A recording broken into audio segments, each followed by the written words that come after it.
I was pregnant when his evil mother attacked me, but he's unaware. Let me tell you a story that the wind itself refused to carry. A tale that even the moon hid her face from when it happened. It is a story not of fangs or claws, but of something darker, the cruelty that wears a smile and hides behind the sweet perfume of family. I was not always the trembling woman who now watches shadows with suspicion. Once I was full of joy, laughter like river water flowing out of me, carrying with it the leaves of love and hope. But something happened. Something that burned away my innocence and left in its place a scar no eye can see, but one that bleeds every time I remember. His name was Dapo, and when he entered my life, he did not knock, he broke through. Like lightning on dry earth, he struck me with a force I had never known. His smile was bright like market mornings in Lagos, his voice calm like the whisper of palm trees during Harmattan. He didn't come with promises, he came with presence, and that was enough. With him, I felt seen. Not just noticed, not just admired, seen. For a girl who had known the sting of abandonment and the cold breath of betrayal, Dapo was a drumbeat that reminded me my heart could still dance. We met in Accra, at a small art fair where I was selling my beadwork, and he was wandering through the stalls like a lion looking for something he had lost. Our eyes met, and it was not one of those stories where people say time stopped. No, time sped up. My heartbeat tripped over itself, and something told me he was going to change everything. And he did. From that moment, we grew together like baobab and vine. He gave me warmth. He gave me dreams again. But what he did not give me was protection from the beast that wore his blood and called herself Mother. The first time I met her, I knew. You see, some women do not need to curse you with words. Their presence is a slap. She walked into our little compound house with her Jeel towering like a mountain, her eyes slicing the air with quiet judgment. She did not greet me. She did not even look me in the eye. She looked past me, as though I were nothing more than the scent of something foul. Dapo, like the sweet fool he is, tried to soften the moment. "Mama, this is Amara," he said, smiling. "She's the one." But Mama did not blink. "One, which one?" she asked, her tongue laced with venom wrapped in velvet. That was the beginning. At first, it was small things. Salt mysteriously missing from my cooking when she visited. My best wrapper torn on the clothesline, little whispers to Dapo that some women bring a spirit that swells a man's heart but empties his destiny. I tried to rise above it. I told myself she was just protecting her son, afraid of losing her place in his heart. I told myself lies, the way a mother tells her child bedtime tales to ease the dark. But deep down, I knew this woman did not see me as human. I was a threat, an invader. An insult to the dreams she had for her precious son. Then I became pregnant. I did not even need a test to know. My body told me, the same way the earth tells the farmer when rain is near. I felt it in my breath, in the way my feet hummed when I walked, in the way my hands instinctively found my belly. It was a boy, I was sure. I saw him in my dreams, brown-eyed and curious, with his father's nose and my laugh. Dapo was overjoyed. He lifted me like the world itself had given him wings. But when we told his mother, her face did not change. Not one blink, not one flinch. She simply said, "Are you sure it's his?"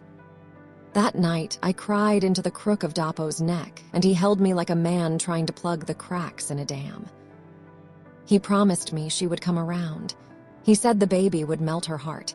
I wanted to believe him. I needed to. But something inside me whispered, no, screamed, that the worst had not yet come. It was a Saturday. The sun had barely begun to stretch its arms over the rooftops. I was 5 months along and glowing, they said.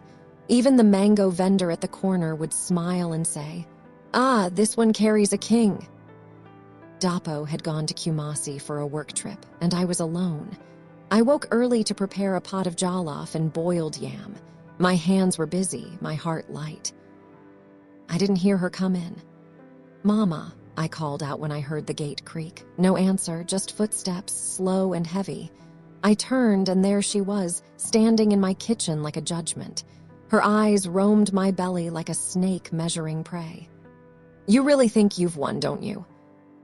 she said, her voice quiet, too quiet. I stood still. "Mama, please, would you like some food?" She stepped closer. "This thing in your stomach, it will not tie you to my son. You women, you think you are clever. You use wombs as weapons." I stepped back, my heart now pounding. "Mama, I'm not your enemy," she laughed. A dry, cruel laugh that sounded like branches snapping in a drought. "But you are," she said. "You don't belong, and I will not let you ruin him." She lunged. Before I could react, her hand shoved me hard against the wall. The pot fell.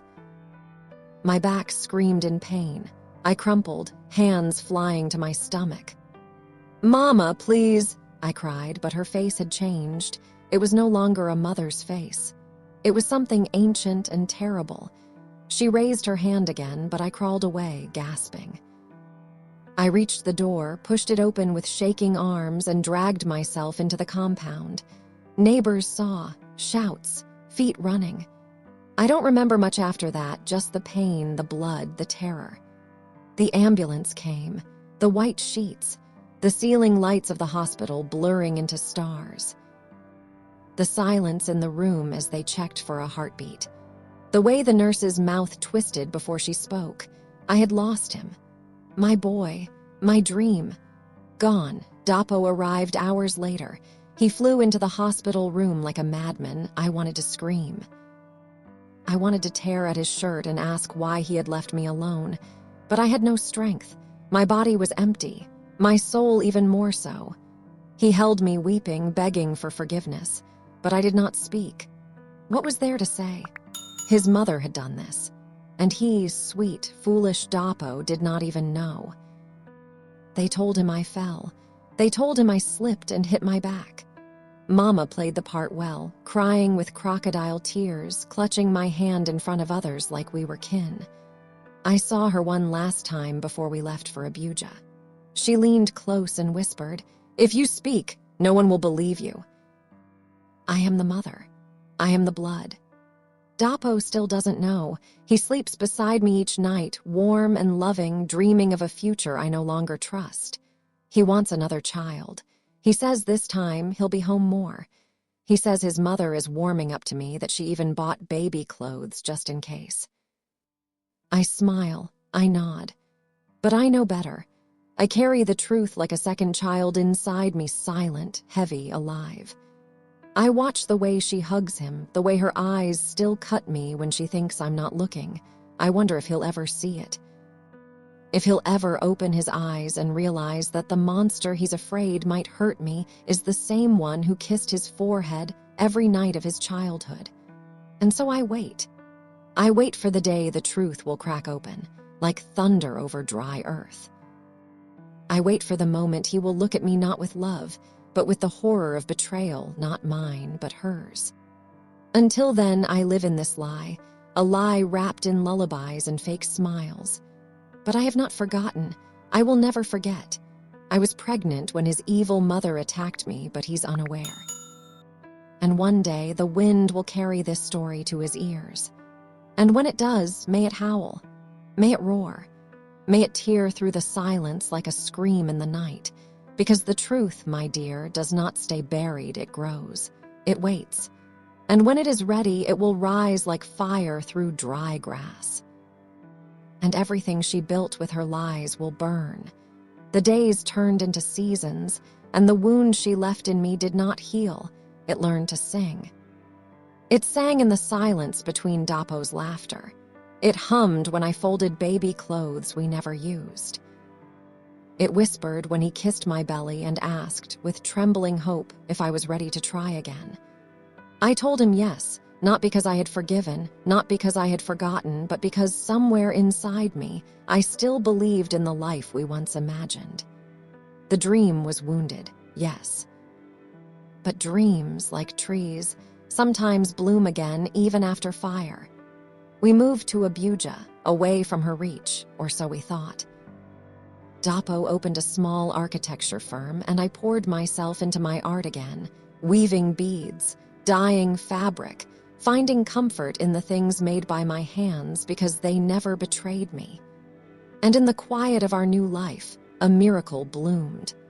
I was pregnant again. This time it came not like a sudden rainstorm, but like dew, gentle, slow, certain. The doctor confirmed it with a smile, and I cried so much I stained the paper gown I wore. Dapo cried too, on his knees beside me, his face in my lap. We promised ourselves it would be different. We promised to guard this child like a treasure carved from bone, but darkness does not stay behind. It follows. She came to visit 2 months before my due date. I saw her at the gate, tall as always, dressed in all white as if mourning or celebrating, I couldn't tell. Dapo had invited her, still hoping peace could be made. I wanted to shout at him. I wanted to scream until my throat bled, but I said nothing. I simply stood back and watched. She acted kind. She brought fruits, rubbed my feet, even prayed over my womb. But I saw the flicker in her eyes when she thought I wasn't looking, the same flicker I saw before she pushed me that day. I held my breath the entire visit, but she didn't attack me this time. No, she did something worse. She whispered into Dapo's ear that I had cursed her house. That my first pregnancy failed because I brought darkness.